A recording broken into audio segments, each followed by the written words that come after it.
It's been 6 decades since the SR-71 Blackbird first took to the skies, and yet it remains, even today, at its place atop the mountain of global aviation. No manned air-breathing aircraft has ever flown faster or higher, nor dared to brush so close to the edge of space itself. Since it was retired, rumors have abounded of successor craft that could do more, fly even better than the Blackbird ever could, but they've remained just that.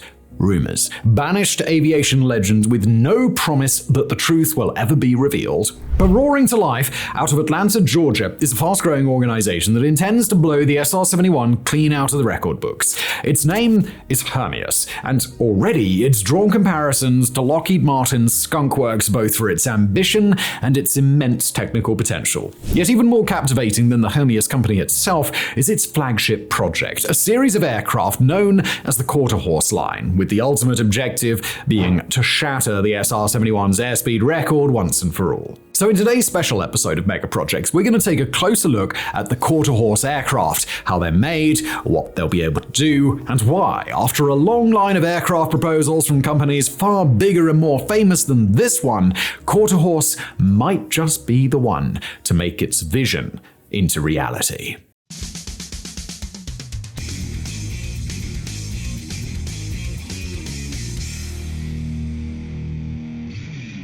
Hello there! Before we continue, I just want to tell you that this video is sponsored by Keeps. Now, even though my hair journey is over, until Keeps get on their hair cloning technology, chop, Keeps, let's go! But look, it doesn't have to be over for you, thanks to our sponsor today, Keeps. Ever wish you could tackle hair loss without leaving your couch? Well, that's where Keeps come in, don't they? Say goodbye to awkward doctor's office visits and pharmacy runs. Just hop online, complete a quick consultation, and voila! You're matched with a licensed medical provider who craft a personalized treatment plan just for you. It's like having a hair specialist in your computer, which is cool. And here's the kicker. Keeps delivers your treatments discreetly to your door. No more weird glances at the pharmacy counter. Oh, you big up, what's that for? To stop my hair falling out like an old-ass man or like that bald guy on the internet. Plus, with flexible delivery options, you're in control. Just pause or cancel your plan anytime. It's clinically proven treatments designed to combat hair loss head-on. Whether you're looking to prevent hair loss, stimulate regrowth, or just amp up your hair game, Keeps has got you covered. And with over 5,000 five-star reviews, you know you're in good hands. Plus, they've got a whole bunch of other stuff that's useful for your hair: thickening shampoo, conditioner, and styling pomade, working together to enhance your results and keep your locks looking luscious. So head to keeps.com/Simon or click the link in the description below for a special offer. That's keeps.com/Simon. Thank you again to Keeps for sponsoring today's video. And now back to it.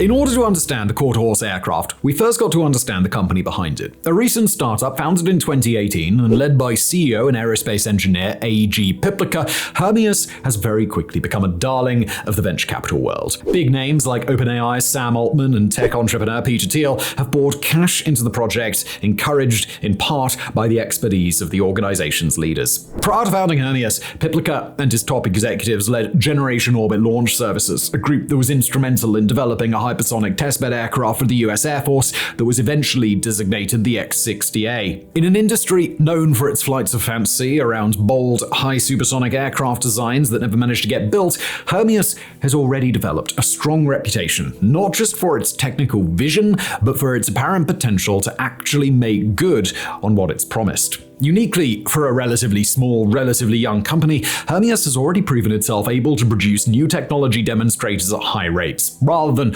waffle on about funding constraints or stay vague about what it hopes to achieve, Hermeus has made a reputation for itself with a timeline to crank out its flashy new toys quicker and with greater operating efficiency than any other private company in recent memory. In fact, they've drawn comparisons to the early years of Lockheed Martin's Skunk Works, responsible for generation after generation of groundbreaking aerospace innovation, not just for the scope of Hermeus' ambition, but also for its ability to actually produce tangible products along each step of the way. As journalist and defense expert Alex Hollins described the company in a recent YouTube episode for Sandbox, quoting, "This Hermeus team has the technical prowess, they have the pragmatic optimism, and they have the audacity to change the world all over again."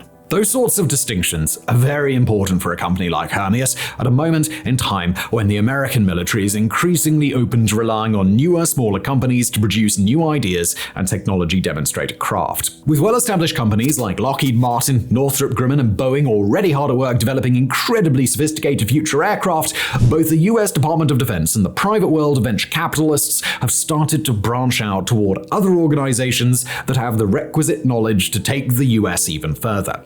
But when it comes to actually putting money down in support of new startups, the Pentagon has been far more skeptical. After all, it's all too common to see the best-intentioned organizations fail to deliver even after they receive the massive checks that they ask for. But when it comes to the current field of startups, especially those brave or foolish enough to believe that they can take on the prospect of hypersonic flight, Hermes is head and shoulders above the rest. And just as important for a company hoping to make a major impact is that they appear to be in the right place at the right time. Now, before we actually get into the specifics on the Quarterhorse line, we've got to be specific about what kind of problem Quarterhorse is supposed to solve. There are many barriers that make hypersonic flight difficult to achieve, but hypersonic flight itself is not a monolith. For example, ballistic missiles have been more than able to travel at hypersonic speeds for decades. And by the way, hypersonic speeds are anything at or above 5 times the speed of sound. But ballistic missiles, rockets, and other vehicles that can consistently achieve hypersonic flight do it in parabolic arcs where they fly up very high into the sky, they level off, and if they're going to return to Earth, they fly basically straight down toward the ground. They've got only minimal ability to maneuver, and they can't really evade air defenses, so while their hypersonic speeds certainly confer a lot of benefits, they aren't nearly as good as they could be. What Quarterhorse, the US government, the governments of Russia and China, and anybody else on the cutting edge of aerospace design really wants to achieve is the capacity to achieve hypersonic flight without leaving Earth's atmosphere during sustained level flight. Imagine something that can fly like an airplane, but do it while going bloody quickly. When it comes to that sort of mission role, the SR-71 is still the best operational aircraft in history, although it still fell far short of the Mach 5 criterion for going hypersonic. The US and other nations have what's called boost glide vehicles, ones that use rocket boosters to achieve hypersonic speeds, but those are very different to design in a way that would get them to a target and enable them to come back without dropping below hypersonic speeds. So, these are more likely to be one-way systems, like missiles or drones, that aren't likely to slow down enough that they'd be recoverable after, let's say, smashing into the sea after they've flown over a target. There's also experimental technology like scramjets, specialized engines that allow fuel combustion to take place while the air present in the engine is moving faster than the speed of sound, which should enable high-performance, high-efficiency flight at extremely high speeds. Unfortunately, though, these are still very much in the experimental phase, and because scramjets don't work at subsonic or low supersonic speeds, any aircraft that uses them also has to have a second propulsion system on board in order to get to the required speed for them to function. Most challenging of all, though, is the prospect of designing an aircraft that can take off from a runway, get up to supersonic speeds, then go hypersonic before slowing down again to speeds that would allow it to land intact and perform more missions in the future. With current technologies, that's a really hard ask for even entire governments. As recently as 2023, the Pentagon estimated that even one single-use hypersonic missile could cost more than a brand new F-35A, meaning that a reusable hypersonic aircraft could, in theory, be much more expensive. Except Hermes begs to differ. According to the startup, it should be possible to field a reusable hypersonic aircraft not for an order of magnitude more than the price point of a hypersonic missile, or for 2 or 3 times the price, but for roughly the same. Meaning that if Hermes' calculations are right, then the company has the potential to completely upset the conversation on hypersonic aircraft. And the path to getting there runs directly and exclusively through the Quarterhorse.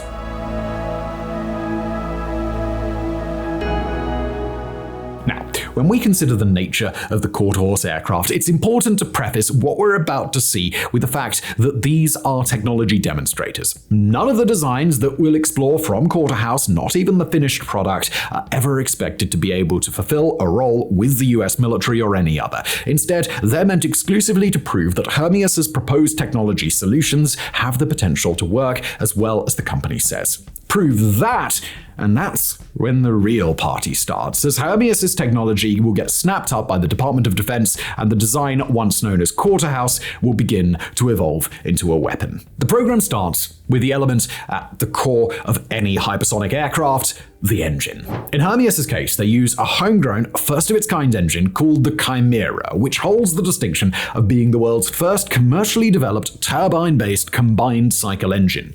This alone is a very impressive piece of engineering, a unique engine design that marries a turbojet, the powerful but low supersonic engines that can be found on today's fighter aircraft, with a ramjet, a hypersonic-capable engine that includes a mechanism to compress incoming air to subsonic speeds, fire it through an engine, and produce speeds well above Mach 5 for the aircraft that carries it. Already, Chimera has proven itself to work, pushing first into turbojet mode before cycling up to its ramjet function and then cycling back down to turbojet, all in one engine. While in flight, the turbojet component will be capable of bringing an aircraft up to around Mach 2 all by itself before the ramjet kicks in and works together with the turbojet to bring the aircraft up to about Mach 3. Then the turbojet switches off and the ramjet takes over in a process that goes in reverse when it's time to slow down to subsonic speeds. Even more important, Hermeus was able to go from 0 to a fully functional Chimera in just the span of 21 months, and for the shockingly low cost of $18 million.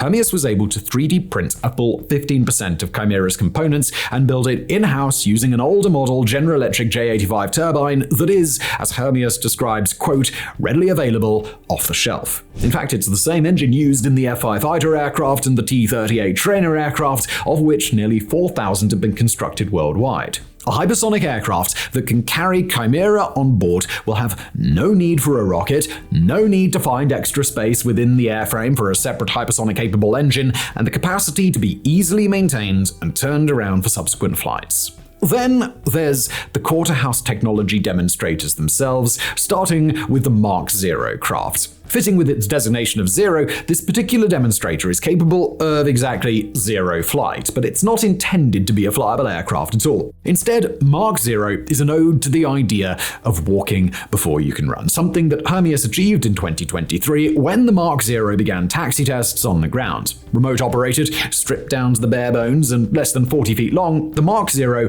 is not much to look at, although we do sincerely hope that at least one person at Hermeus was able to attach a saddle to it and trundle down the runway like they were riding a horse, because that would be cool. But nonetheless, it was a critical piece of Hermeus's approach to building a craft, what it refers to as, quote, rapid prototyping. As Hermeus itself explained in a press release, rather than consolidating all uncertainties and variables into a single Mach 4 aircraft, we are spreading the risks across multiple vehicles, which will enable us to learn more quickly. This iterative, hardware-intensive method is our key to speeding up aircraft development. By all accounts, Mark 0 was a success, clearing the electrical, hydraulic, pneumatic, steering, ground propulsion, and command and control systems Hermeus intends to use, so that now, as they progress to bigger and badder prototypes, no more time will have to be wasted validating those systems. And by all outward indicators, Hermeus wasted no time at all in getting to the Mark 1. Built and ground tested, while the Mark 0 was still completing its own tests, the Mark 1 is the first real-life aircraft that Hermeus will send up into the sky. Powered by the same GE J85 engine that's since been adapted into the Chimera,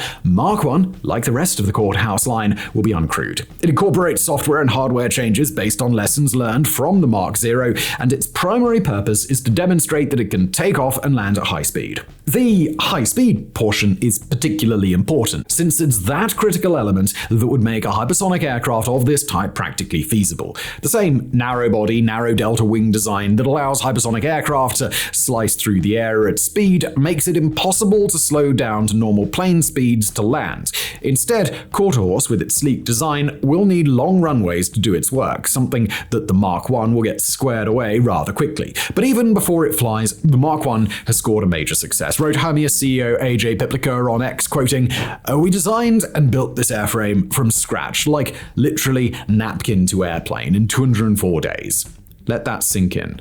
204 days. The standard here is about 1,400 days, or 3.5 years. We missed the P-80 record by 61 days. This is the way."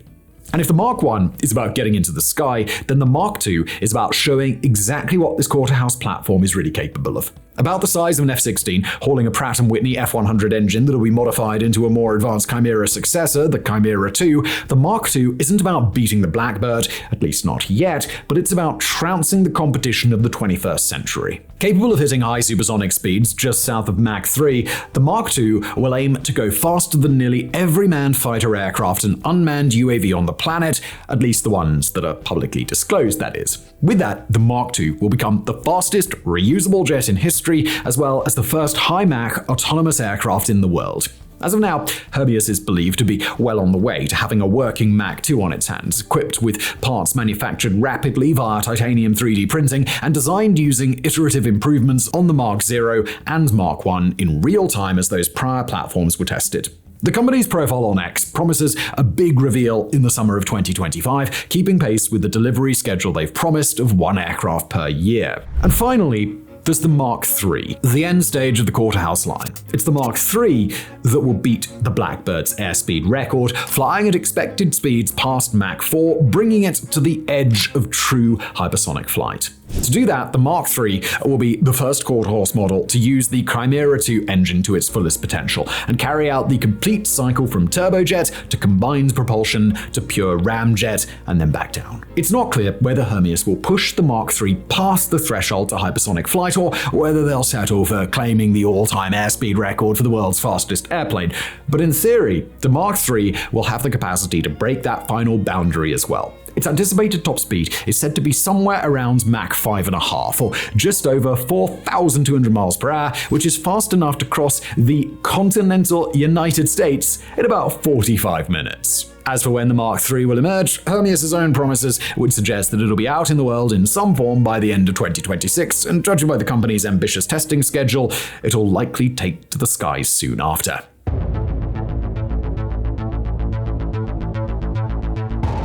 As of now, Hermeus is charging through its estimated progression of technology demonstrators with no end in sight. At the end of March 2024, the Mark I was unveiled to the media, revealing a stripped-down but very impressive-looking aircraft sporting a cylindrical fuselage, delta wings set far back across its length, and a long pointed nose with an engine air intake just below. It's expected to take its first flight in the summer of this year. In other news for the Quarterhouse series, Hermeus recently signed a multi-year contract to partner with the US Department of Defense's Defense Innovation Unit in order to use Quarterhouse as a testbed prototype for other advanced technology relating to hypersonic flight. While the DoD has at least 70 programs across the military focused toward developing the requisite tech to make hypersonic flight happen, it lacks airframes in order to actually see whether that technology works. Hermeus has the Quarterhouse, available in up to 4 distinct editions, each of which can be reproduced and used for testing depending on what the Pentagon needs. And what the Pentagon needs might turn into a much more expensive slate of next steps for Quarterhorse. Although the Mark I prototype isn't likely to be a ton of use on account of how the US military already knows how to take off and land at high speeds, the Mark II, with its UAV design and capacity to fly just as fast as any manned aircraft in America's current arsenal, is a candidate to be modified into several mission roles. If even the Mark II were to enter service with the US, capable of flight up to around Mach 3,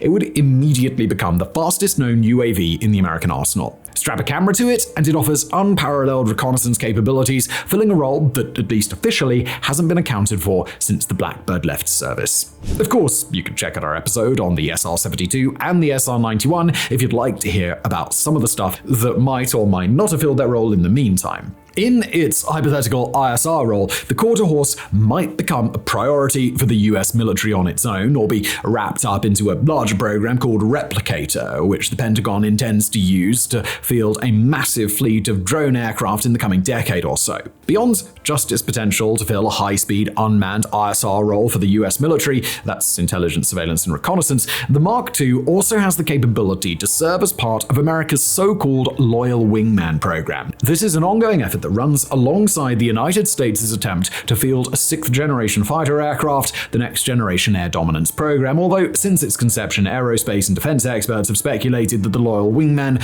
could go well beyond just the NGAD. The basic idea here is that the planes of the future, as well as the advanced models of the F-35 in service today, will be able to operate at the heart of small formations, mostly comprising unmanned drones. Those drones might be able to do anything from carry extra weapons or electronic warfare equipment to distracting an enemy air force to, even one day, dogfighting and actively engaging in aerial combat operations. At present, it appears that the US is looking to field not just one line of Loyal Wingman drones, but a whole collection, adding and integrating new capabilities as they become feasible. If Hermeus's Mark II drone continues to develop at its current pace, it should be able to physically keep pace with the F-35, the next-generation air dominance aircraft, and the other fighter, bomber, tanker, and early warning and command planes that are likely to leverage Loyal Wingmen in the future. The only question then becomes whether the Mark II or even the faster Mark III successor craft can be fitted with the requisite technology and equipment to be useful in that role. And for Hermeus, the Quarterhorse Mark II and III are just the beginning. Next up after the Mark III is the Dark Horse, the military uncrewed aircraft that Hermeus really wants to build. Powered by two side-by-side Chimera II engines, the Dark Horse is intended to be a fully hypersonic aircraft designed specifically for use by military clients, meaning, in the case of Hermeus, the United States. It'll measure a length of about 45 feet, and at a minimum, its Mach 5 speeds will put it at a top speed of 3,850 miles per hour, with an actual top speed well over 4,000 miles per hour being somewhat more realistic. As of now, details on the Dark Horse's ultimate purpose, other than its incredible speed, are as yet unknown. But a platform with those capabilities would almost certainly be effective in fulfilling ISR duties, and if Hermeus or someone else can develop relatively affordable weapons that can either launch from a hypersonic platform and attain hypersonic speeds themselves, or decelerate in a way that both scores a hit on a target and avoids disintegration, then the Dark Horse has the potential to become a new worst nightmare for America's adversary nations around the world. No matter what else, the Dark Horse is very clearly meant to be a reusable platform, potentially costing as little for the US government as $100 million per plane. If that is a mind-boggling amount on paper, worry not. In reality,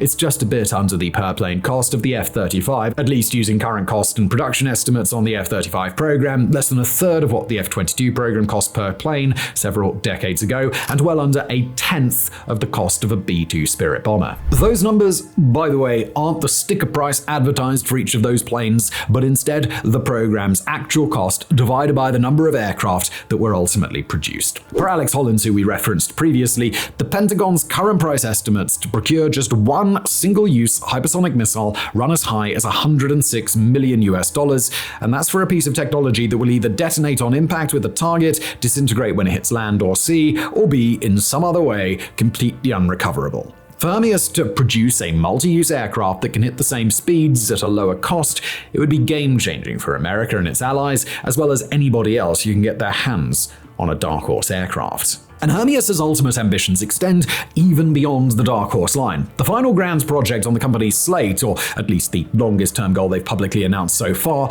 isn't a military project at all. Known as Halcyon, the aircraft Hermeus ultimately hopes to produce would be a passenger aircraft capable of hitting hypersonic speeds and performing transoceanic routes across the globe. According to Hermeus's website, the Halcyon would be capable of running a route from New York to London in 90 minutes, including not just hypersonic flight, but the acceleration and deceleration processes involved to go from airport to airport. That's so fast that it would save a full 6 hours of one-way flight on every journey. Marketed towards business-class customers, the 20-seat Halcyon will tap into a market that currently sees 500,000 business customers fly from New York to London annually, and potentially grow that market as well as other international route air markets exponentially as a result of the aircraft's capabilities. Per Hermeus, hypersonic travel along these routes has, quote, the potential to add more than $4 trillion of global GDP growth per year by radically accelerating the speed of commerce and cultural exchange. According to a feature done by CNN back in 2021, Halcyon will feature a range of some 4,000 miles. Not enough to cross the Pacific, but enough to enable trips from Boston to Mexico City, Singapore to Tokyo, Beijing to New Delhi, London to Lagos, Paris to Dubai, and many more intercontinental pathways that are relatively underutilized today,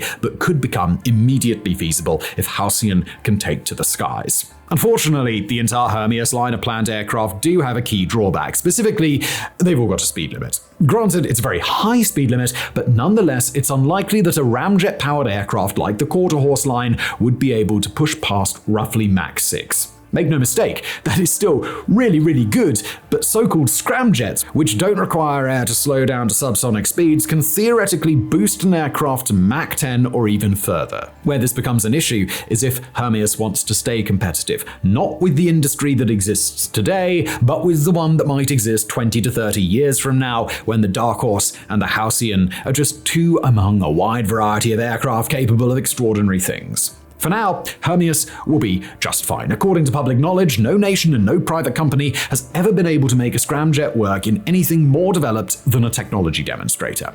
But in order to keep its edge for the future, Hermes will need to address that scramjet issue. Perhaps they'll do it by designing an even more revolutionary turbo-to-ram to scram Chimera 3 engine, perhaps by building aircraft that integrate Chimera-style engines with additional scramjets, or perhaps by working to shift the way that the market will work. Prove that an aircraft that operates at Mach 6 is capable of doing anything you could ever want without the costly addition of a scramjet, and the incentive to grow into a new niche is replaced by incentives to excel at a niche where Hermes is already building a considerable edge on the competition. But whether Hermes ultimately becomes an enduring symbol of flight innovation, trekking across the same hallowed ground as Skunk Works and a tiny handful of other peers, or whether its contributions are tied only to this moment in time, one thing does appear relatively clear, or that is, as clear as predictions around highly ambitious engineering can ever be. We here at Mega Projects won't go so far as to claim that Hermes is guaranteed to be the future, but there are a fair number of companies out there insisting that they'll be the ones to unlock the secrets of hypersonic flight, and quite frankly, there's a reason they aren't the subject of this episode. Alongside its ambition, Hermes has shown a rare degree of efficiency among its peers, not just dreaming big, but proving year after year that it can bring those dreams to life. In 20 years' time, we could be living in a world where hypersonic flight is practically normal, a new but safe, trustworthy, and ubiquitous technology across the globe. Go back in time 20 years before this script was written, and even just describing a first-generation iPhone would have generated more skepticism and optimism. Time moves very fast where truly valuable technology innovations are concerned, and hypersonic flight could work the same way. Or in 20 years, we could be no closer to hypersonic aircraft than we are today, running up against a barrier that humanity just can't seem to pass. What we will say, with a great degree of confidence, is that if we humans really can cross that barrier, then the Quarterhorse will be remembered as one of the aircraft most critical in getting there.